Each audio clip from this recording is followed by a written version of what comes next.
Man, thank you po, Pastor. Ako'y kinakabahan. Nais ko munang magbigay ng konting konting testimony kung paano ang Panginoon po ay nakilala ko at ang Panginoon ay patuloy na nagbabago ng buhay. Year 2011 po ay nakilala ko ang Panginoon sa pamagitan po ng aking tiyuhin, pero yung kanila po kasing pag-share ng gospel ay hindi katulad ng sa atin. Na ang tanong lang niya sa akin, pag ako ay namatay, alam mo ba kung saan ka pupunta? Sabi ko, hindi po. Shinare po niya sa akin patungkol dun sa pagtanggap kay Kristo bilang Panginoong tagapagligtas. Pero after nun, wala pong assurance of salvation. Kumbaga nanatili pa rin sa aking kaisipan yung, paano yan, nagkakasala pa ako. Di sa impyerno pa rin ako pupunta. Pero ganun pa man, dahil narinig ko yung pangangaral ng salita ng Diyos, hindi ko alam na yun na pala yung umpisa na gagawa ang Panginoon sa buhay ko. At nag-decide ako na bumalik ng Laguna. Galing po kami sa Binangonan. At nagtatrabaho po ako dati sa Pasig. At hindi ko akalain naman na yung sila Ate Lisa, kung kilala niyo pa ho yun, ay sila pala yung unang na-invite po dito. At gawa nung kapatid, si She na-invite din. Tapos siya po ay nagpatuloy hanggang sa, yun nga, na ang Panginoon pala yung gumagawa na sa buhay ko, na kung saan, first time ko marinig yung preaching na katulad dito sa preaching sa atin. At doon ko lalong nakilala ang Panginoon. Lalo na yung kaligtasan, doon ko naunawaan yung kaligtasan sa preaching ni Pastor. Lagi niyang dinadaanan about sa salvation. At doon nagumpisa na ang Panginoon ay nangungusap sa akin at tinatawag na pala niya ako sa full-time work. Pasok na po ng 2012, nandito po kami noon. Then 12, 13, 14, 2015, March 10, di ko makakalimutan, noong ako po ay mag-desisyon na sumunod sa panawagan ng Panginoon sa buhay at kasama ko ang family ko. At yun nga, sa biyaya ng Panginoon, nandito pa rin ako sa inyong harapan, kung hindi po sa salita ng Diyos, kundi po sa man of God na gumagabay at nagpipray, nangangaral ng kanyang salita ay marahil sa dami ng mga problema rin, pagsubok na pinagdaanan, ay mahirap pag walang encouragement of man of God, encouragement ng salita ng Diyos, even yung mga kasama ko sa gawain as a full-time. Kaya papasalamat ako sa Panginoon na ngayong gabi ay muli ay nakita ko ang katapatan at kabutihan ng Panginoon. Natapos na ulit ng 2023, pasok ng 2024, at ang prayer ko sa Panginoon, sabi ko ay, ako Panginoon ay mas lalo pa niyong gamitin at kung ano ang purpose mo sa buhay ko ay handa po akong sumunod. Ayun ang aking sa Panginoon. At ngayong gabi tayo po ay mag-aaral ng salita ng Diyos. Tayo po ay tumayong lahat. Tayo po ay magbasa ng Bible, Matthew chapter 5. Matthew chapter 5. Salamat po sa ating pastor sa kanya pong pagtitiwala at sa pagtitiwala ng Panginoon at sa pribileyo at opportunity na ito na ako po ay magamit sa pangangaral ng kanyang salita. At alam niyo po ba, ang laking bahagi po ng buhay ko yung church, saka yung ako po ay nakapag-aral po sa Scepter College, then sa Baptist Heritage Bible College. Amen? Matthew chapter 5, verses 14 to 16. Basahin po natin, sabay-sabay po tayo. Matthew chapter 5, verses 14 to 16. Okay, verse 14. Ready, read. Ye are the light of the world. A city that is set on an hill cannot be hid. Neither do men light a candle and put it under a bushel, but on a candlestick, and give it light unto all that are in the house. Let your light so shine before men, that they may see your good works and glorify your Father which is in heaven. Tingnan niyo po yung mga salitang binigyan ng diin ng Bible. Sabi ng Bible, ye are the light of the world. At yung light na yan, sabi ng Bible, set on an hill cannot be hid. Sa verse 15, sabi ng Bible, it giveth light unto all that are in the house. Sa verse 16, that they may see your good works and glorify your Father which is in heaven. Nice po ng salita ng Diyos na ating pong titignan at pag-aaralan ngayong gabi. Ang sabi ng Bible, ye are the light of the world, be a light to others. Yun po ang ating title ng ating mensahe, be a light to others. Before tayo patuloy, tayo muna manalangin. Let's pray. Panginoon, salamat po sa inyo pong banal na salita na aming pong binasa. Pagpapalain niyo po, Panginoon, ang bawat bahagi ng aming pong pag-aaral. Holy Spirit of God, niling ko po ang inyong pong paggawa at pagkilos po sa amin. Alam po namin, kami po yung mga makasalanan, naligtas po sa inyong pong biyaya. At hindi po kami makakaunawa, Panginoon, kundi niyo po kami bigyan ng pangunawa at kung hindi po kayo ang gagawa sa puso ng bawat isa po sa amin. Niling ko po ang mensahe ng inyong pong salita ay patuloy na mag-encourage po sa amin na kung saan bilang mananampalataya, bilang inyong pong anak, bilang isang Kristiyano, bilang simbahan, kami po ay maging liwanag sa sanlibutan na kung saan puno ng kadiliman ang mga tao po, Panginoon, ay napapahamak. Salamat po, Panginoon, na meron pong salita na nakarating po sa amin na hindi po nagbabago kailanman. Ang inyong pong salita na nagbibigay ng liwanag sa amin. Ang inyong pong salita na magbabago ng buhay ng bawat isa. Ang inyong pong salita, Panginoon, na nagbibigay ng lakas po sa amin. Sa kabila ng mga problema at mga pagsubok na aming pong nararanasan, marahil mga persecution na nararanasan po namin sa mga ibang tao. Subalit, maraming salamat po na itong bagay na ito ay na-overcome nyo. Kaya nga po, kami rin po, Panginoon, ay may overcome po namin ng mga bagay na ito. Na kung saan bilang liwanag, ilaw ng aming pong lugar, kami po ay magamit nyo bilang inyo pong lingkod. Salamat po sa inyo pong pag-ibig, patawad Ama sa aming makasalanan at pagkukulang. Ang lahat nito ay aking hiling dalangin sa pangalan po ng Panginoong Kristo. Amen. Salamat po. Pwede na pong makaupo. Maraming salamat po sa inyo pong pag-upo. Ang sabi ng Bible, ye are the light of the world. Ang tinutukoy po nito ay tayong pong mga ligtas, tayong mga mananampalataya, tayong mga anak ng Diyos. Kaya sabi ng Panginoon, ye are the light of the world. Bawat isa sa atin ay liwanag na kung saan alam naman natin yung kilalalagyan natin ngayon sa mundong ibabaw na ito ay marami ng mga problema na nararanasan. Sapagkat ang mga tao ay nasa mundong ito, nasa darkness, sabi ng Bible. In this darkened world, someone needs a light. Kaya ikaw at ako, sabi ng Bible, ye are the light of the world. Someone needs a light. Bilang isang anak ng Diyos. Kung ikaw ay anak ng Diyos, dapat tayo po ay maging liwanag. Dapat ang bawat isa sa atin may maunawaan natin itong bagay na ito. Ye are the light of the world.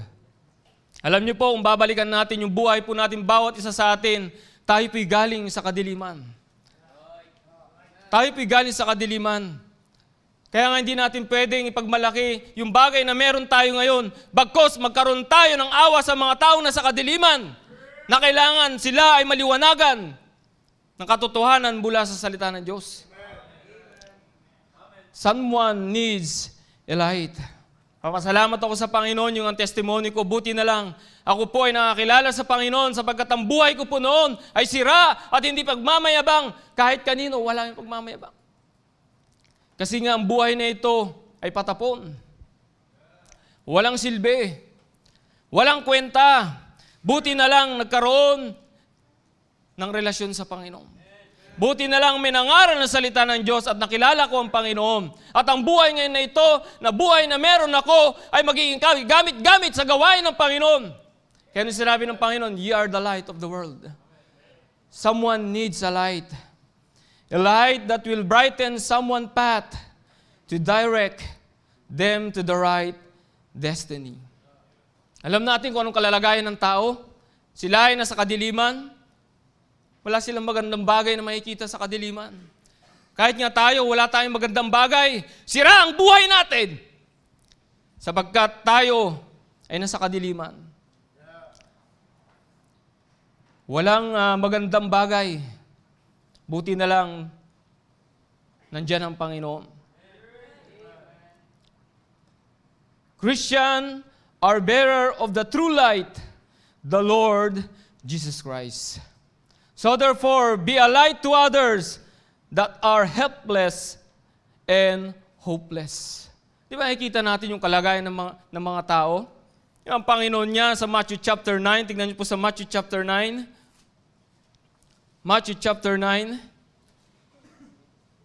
sa verse 36, ang sabi ng Bible, but when he saw the multitude, he was moved with compassion on them because they fainted and were scattered abroad as sheep having no shepherd. Kita ng Panginoon yung kalagayan nila. Kaya nakakaawa.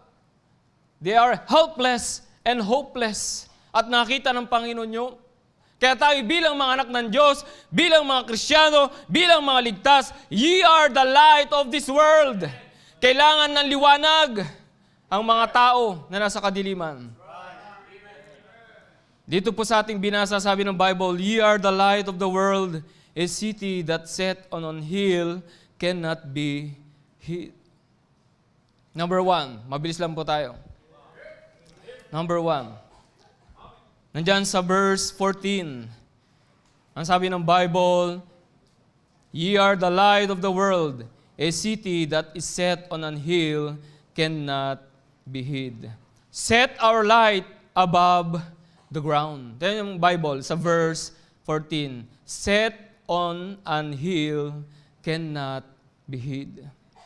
Set our light above the ground. Kailangan makita yung liwanag na yan. At sapagkat maraming taong di nakakita ng liwanag, makikita lamang nila kung tayo gagamitin ng Panginoon. Then ye are the light of the world. Dapat magliwanag ka. Dapat hindi mo tatago yung liwanag na yan. At dapat yan makita ng mga tao sa pamagitan sa atin. Set our light above the ground.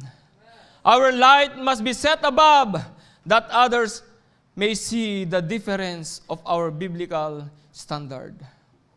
Diba? Bilang isang ilaw, liwanag na sa libutang ito, dapat makita nila kung anong meron tayo. Dapat makita nila kung ano yung meron tayo bilang mga anak ng Diyos at dapat maliwanagan sila, makita nila yung daan, yung liwanag na yon ay isang magbabago sa kanilang kaisipan, magbabago sa kanilang buhay. Di ba dati wala akong makitang liwanag. Ang mga kasama ko, ikaparehas ko na sa kadiliman. Saan ka dadalhin ng kaparehas mo na sa kadiliman? Sa kapahamakan. Kaya dapat bilang anak ng Diyos, sabi niya, ye are the light of this world, set on an hill, cannot be hid. Set our light above the ground. Kaya tingnan nyo, papasalamat po ako dito. Tinuruan kung paano magdabi. Amen? Tinuruan kung paano magdamit. Dati pag nagdadamit din ako, nakasando lang at nakashort. Minsan niya nalabas pa, nakahubad pa. Walang damit. Pero buti na lang dito sa simbahan, napag-aralan ng patungkol sa salita ng Diyos sa tamang pananamit. Ang sabi ng 1 Timothy chapter 2 verse 9 sa mga babae, ang sabi ng Bible, 1 Timothy chapter 2 verse 9. 1 Timothy chapter 2 verse 9. 1 Timothy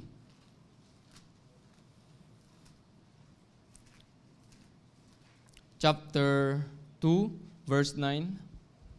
In like manner also, that women adorn themselves in modest apparel, with shamefacedness, and sobriety, not with broidered hair, or gold, or pearls, or costly array.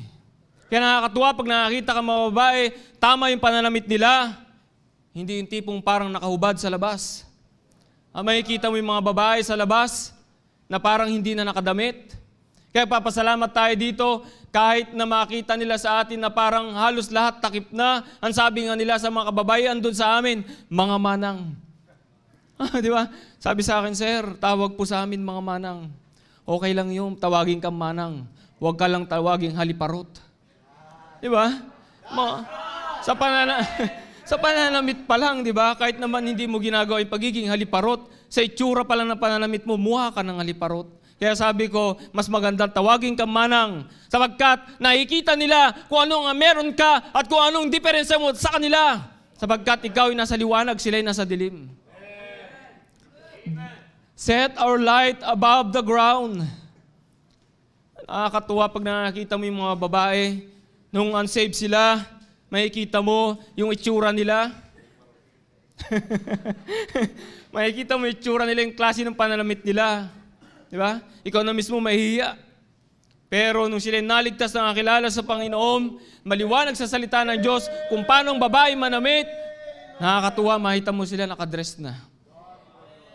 Sumasama sa soul winning, nakadress, hindi na nakapantalon. Makikita mo, nakapalda na sila. Sapagkat nakikita nila. Sabi nga nung isang testimony niya, sabi, Sir, nahiya po ako na magpantalon na kasi doon sa church, napansin ko lahat ng mga nakapalda at nakadress. Ibig sabihin, nakikita nila sa atin. Kung merong choir member, nakikita nila ang nakapalda nga, pero above the knee naman. Diba? Kaya nga dito sa choir, sinasabi ni Sir Miko, kayo na mga awit, dapat yung suot nyo ay tama na hindi para kayong mga suman na binalot. Kasi nakikita nila yun. Diba?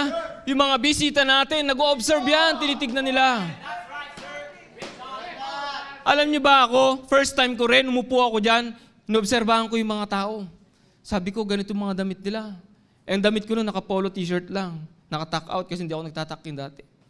Sabi ko, magsusuot na rin ako noon. Kasi yun pala yung tamang pananamit. Kaya hindi naging issue sa akin yung damit. Agad-agad.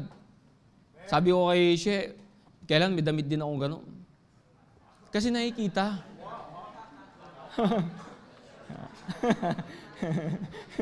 Di ba? Kasi tama.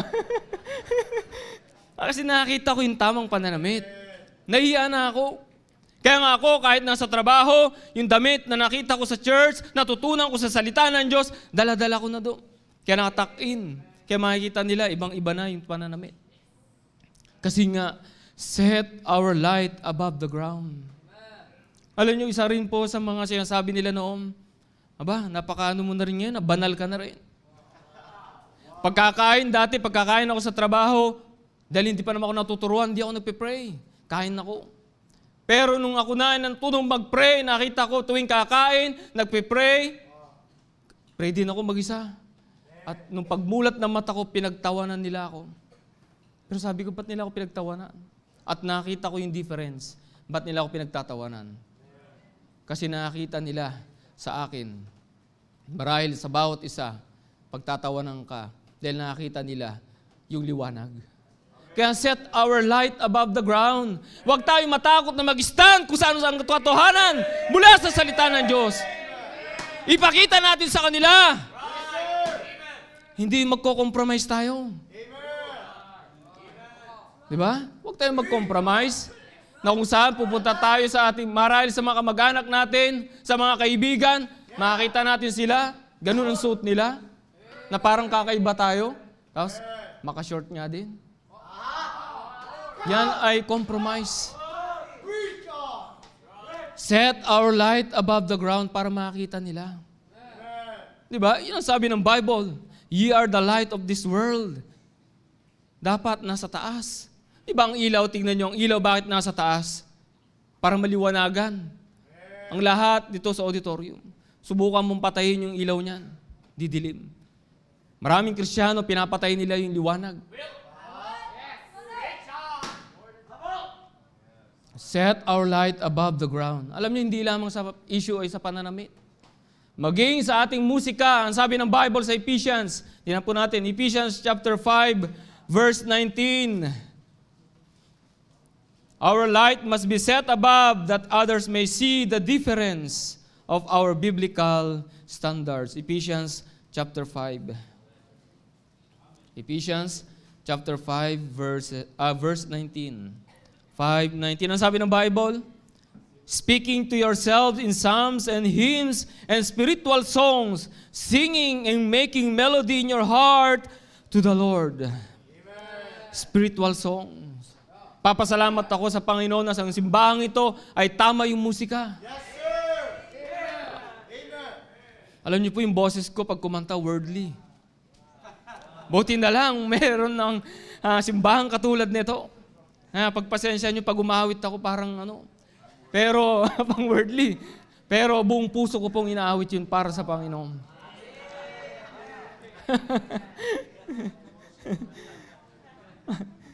Alam niyo po ba, sa mundong ito, kahit mga simbahan, makikita natin, may awitin nga sila, godly lyrics, pero wordly song.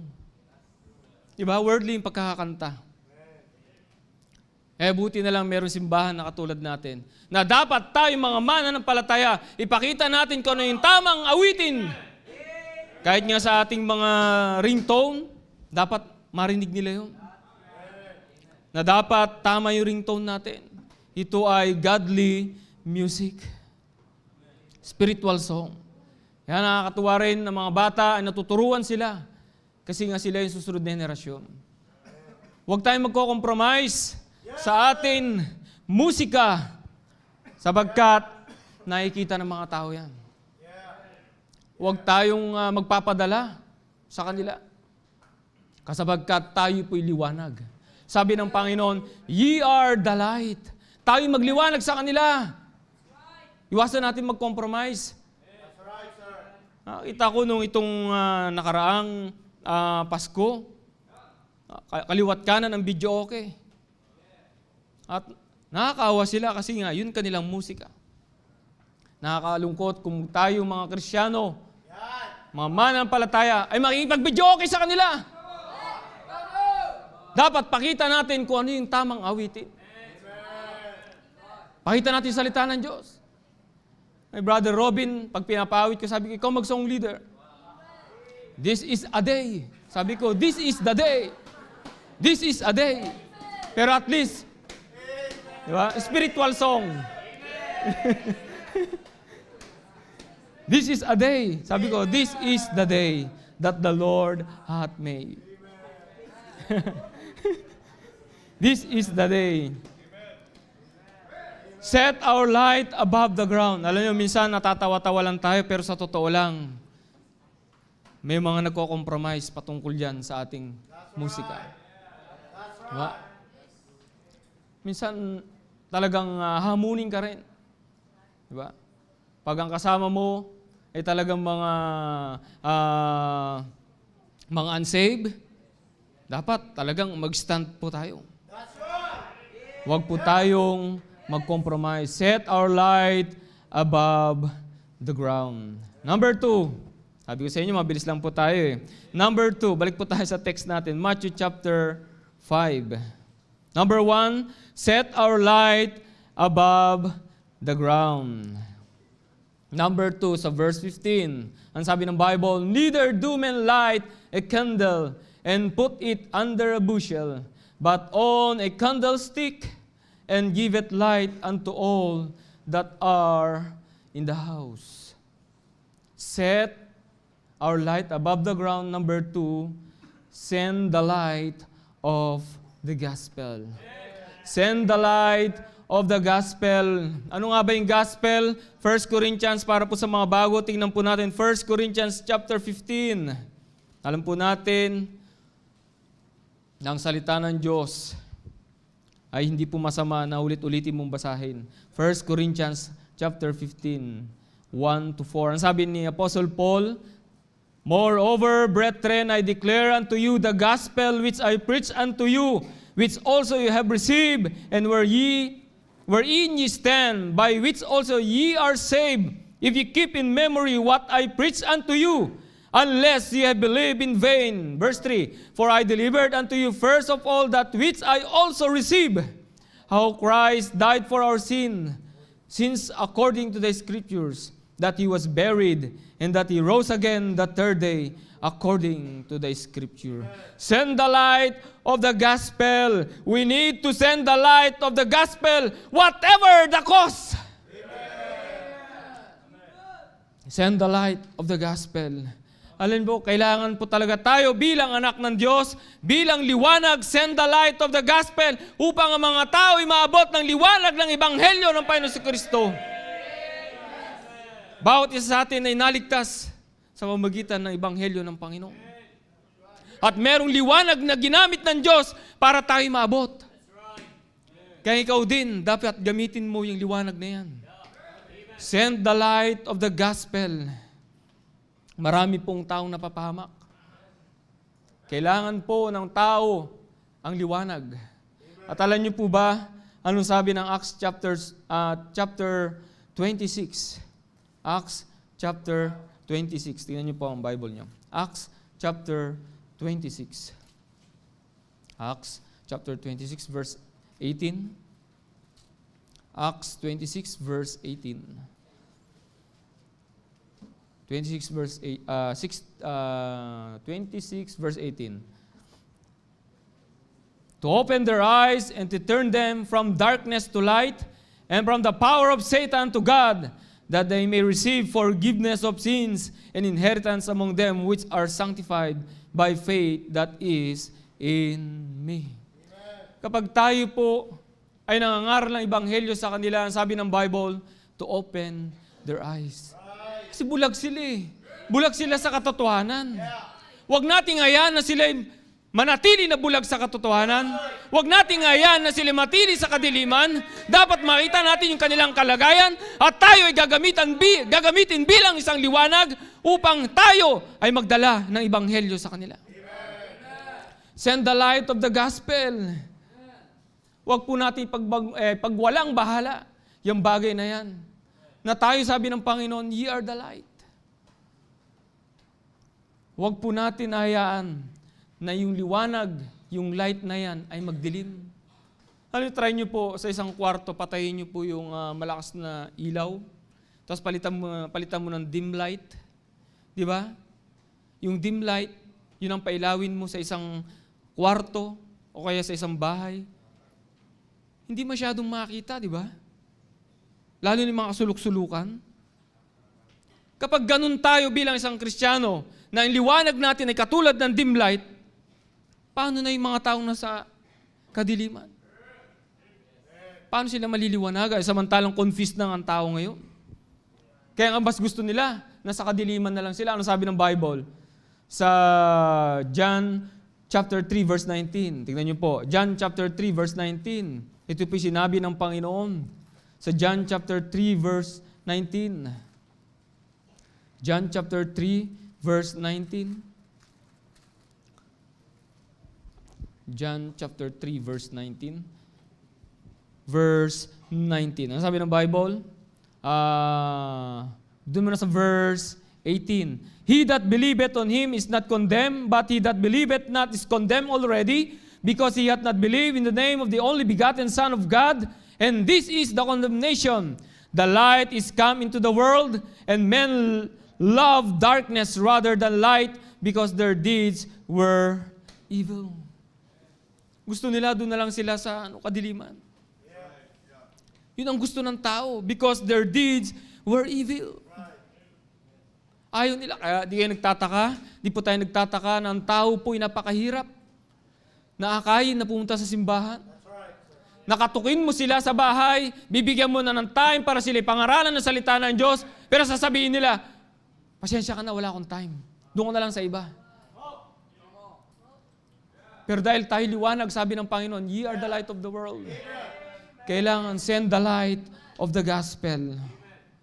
Sapagkat ang mga tao gusto nila sa kadiliman. Gamitin tayo.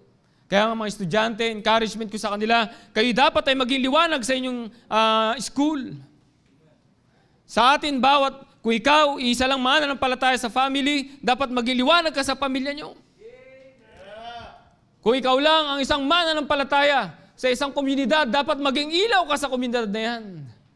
Send the light of the gospel. Kaya maganda talaga yung programa ng simbahang ito, na hindi sinusuko o tinitigil ng ating pastor, na meron na tayong school evangelism, meron pa tayong barangay evangelism, yung community. Kahapon sa Lake Breeze, maraming mga tao na invite at maraming mga taong nabahagian ng Ebanghelyo. Amen.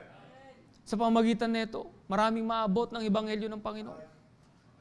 Dapat lang talaga gamitin natin yung ilaw na yan. Amen? Gamitin natin ng tama yung ilaw. Huwag nating patayin yung ilaw na yan. Ano pa sabi ng John chapter 8? John chapter 8, verse 12. John chapter 8, verse 12. Ang sabi ng Panginoon, Then spake Jesus again unto them, saying, I am the light of the world. He that followeth me shall not walk in darkness, but shall have the light of life. Si Kristo ang kailangan nila. Si Kristo. Siya yung daladala natin na light, sabi ng Bible. Send the light of the gospel, whatever the cost. Alam niyo po, magpapasalamat ako sa simbahang ito na meron tayong mga missionary na sinesentong ng simbahan na ito. Para maabot yung mga nasa Binangonan, Rizal, ay nag-send ng missionary. Sila ay naging liwanag doon at tagadala ng gospel. Para mga taong mga yon ay mga ligtas. Papasalamat ako sa Panginoon, merong sinend doon sa Pililya. Para mga tao doon maabot ng gospel. May nagsuko ng buhay. Meron isang lalaki na tumindig at sumunod sa kanyang panawagan. To carry the gospel. Meron din tayo sa Teresa. Ganon din ang ginagawa nila. Sending the light of the gospel.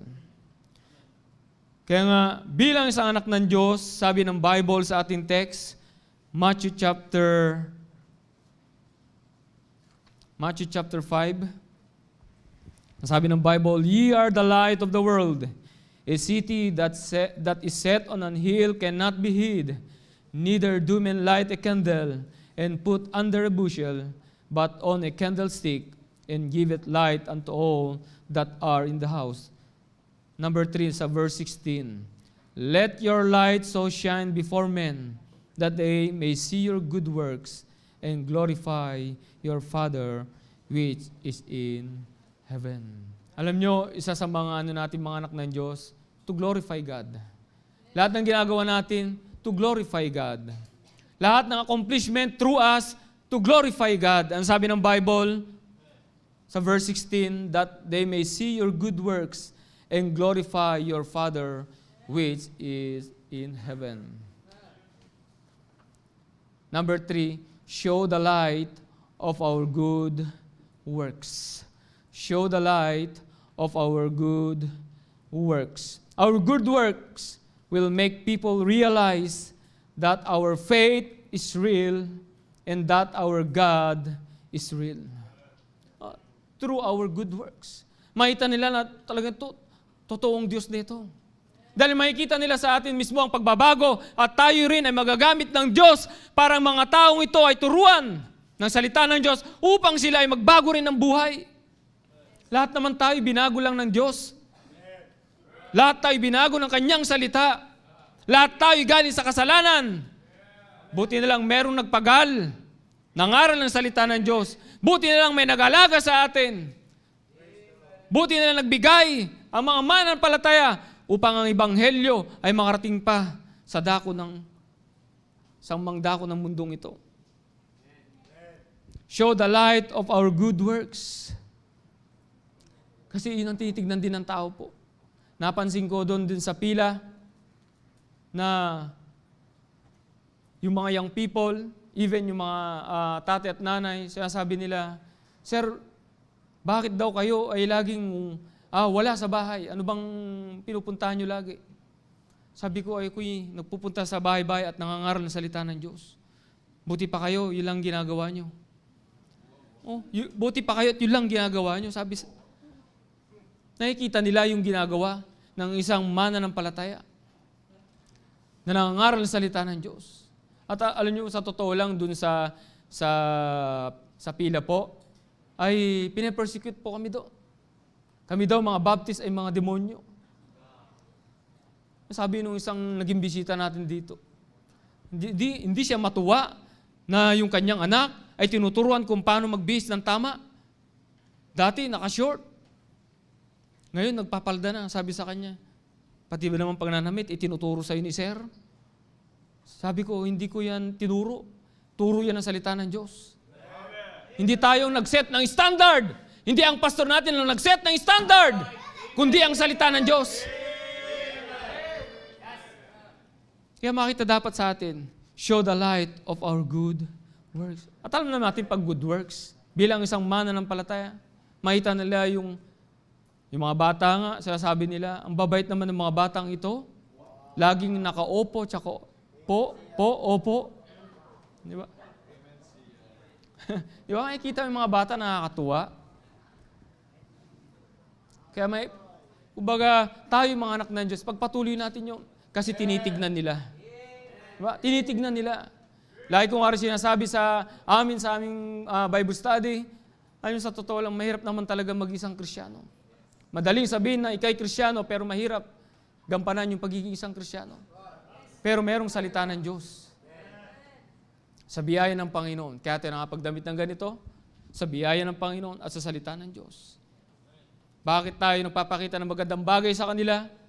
Kasi nga, yun ang nais ng Panginoon. Ano sabi nating text? Let your light so shine before men, that they may see your good works and glorify your Father which is in heaven. Tandaan po natin, sa totoo lang, hindi naman tayo pinupuri ng tao dahil ganyan tayo, maayos tayo manamit, maayos tayo magsalita, maayos tayo makikitungo sa kanila. Pero sa totoo lang, ang nakikita dapat nila sa atin ay ang Panginoon. Masasabi nila, ang galing talaga ng Panginoon sa buhay niya. No? Hindi tayo ang magaling, kundi ang Panginoon. Walang magaling. Walang matuwid, sabi ng Bible, Romans 3:10, there is none righteous, no, not one. Kailan tayo nakagawa ng magandang bagay? Dahil nga sa Panginoon. Amen? Sabi ng Bible, show the light of our good works. Tingnan nyo sa John chapter 10, verse 32. Ano sabi ng Bible? John chapter 10, verse 32. John chapter 10, verse 32. John chapter 10, verse 32. 32. Jesus answered them, many good works have I shewed you from my Father. For which of those works do ye stone me? Alam niyo ang Panginoon, naranasan din naman niya yan, bagay na yan. At sa atin, kung nakakaranas man tayo, na sa kabila ng pinapakitaan na nga natin sila ng magagandang bagay, pero hindi pa rin maganda yung kanilang pagtrato sa atin, okay lang yun. Kaya sabi nga ng Panginoon, Jesus answered them, many good works have I shewed you from my Father. For which of those works do you stone me? Bakit? Hindi nila matanggap, sabi na kasi ng Panginoon dyan sa verse 30, I and my Father are one. Kaya pumulot sila ng bato, babato nila ang Panginoon. Hindi nila na-appreciate yung sinabi ng Panginoon. Alam niyo sa buhay po natin bilang mananampalataya, meron din mga bagay na ganyan. Nakikita talaga nila minsan yung ating pagkakamali. Pero patuloy pa rin tayo na gumagawa ng tama dahil alam natin ito yung utos ng Panginoon. At alam natin ang Panginoon ang nabibigyan ng kaluwalhatian. Show the light of our good works.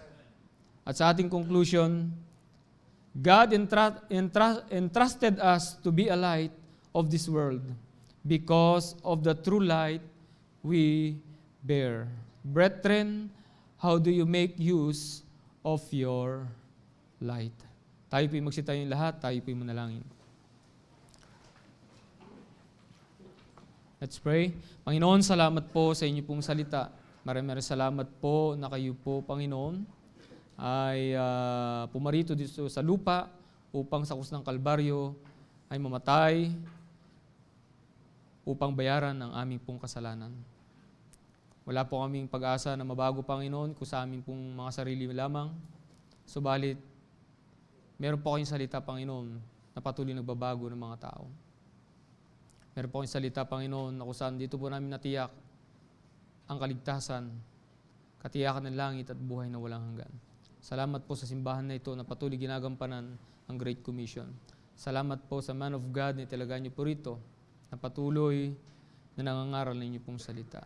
Tulungan niyo po ang bawat isa po sa amin sa kabila ng mga bagay na kami po minsan ay tumitigil, pero nandiyan po Panginoon ang inyong pong salita upang kami po muli ay i-remind. At ang tungkulin po namin bilang isang Kristiyano, be a light to others. Salamat po muli sa inyong pong pag-ibig. Ang lahat nito ay aking hiling dalangin sa pangalan po ng Panginoon Kristo. Amen.